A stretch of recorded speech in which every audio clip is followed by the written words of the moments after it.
The morning sun was illuminating the windows of a modern and luxurious real estate office in the heart of the city.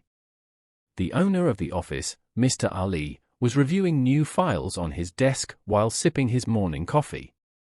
Mr. Ali was a well-known and successful realtor in the business world. He had amassed a considerable fortune by selling the most expensive and luxurious properties in the city.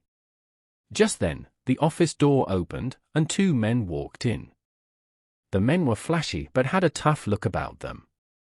There was a glint in their eyes that hinted something might go wrong. The men introduced themselves, gave their names, and told Mr. Ali they were interested in buying a property. However, this property had to be far from the city center, in a quiet and secluded area. Mr. Ali accepted their request and offered to show them an isolated villa in the deep woods outside the city. The two men agreed, and they arranged to meet the next day.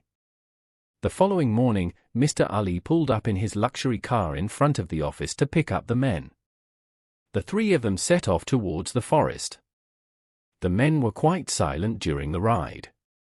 Mr. Ali didn't think much of it, considering his professional demeanor, and continued to present the property to them.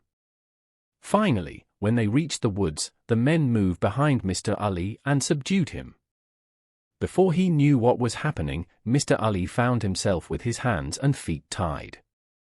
The men dragged Mr. Ali deep into the forest and tied him to a tree in a secluded spot where no one would find him. "Your family is wealthy, Mr. Ali," one of the men said mockingly. "We're going to ask them for $180,000.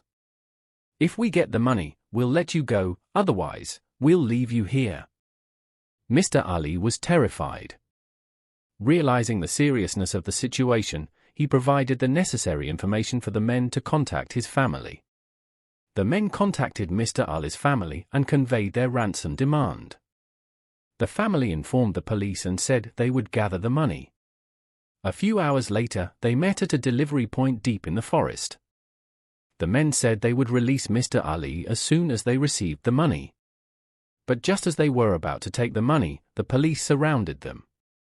The police subdued the men and rescued Mr. Ali. Mr. Ali thanked the police for saving his life and took a deep breath, relieved to be reunited with his family. At that moment, reflecting on the importance of money in his life, he realized that his family's health and safety were more important than anything else.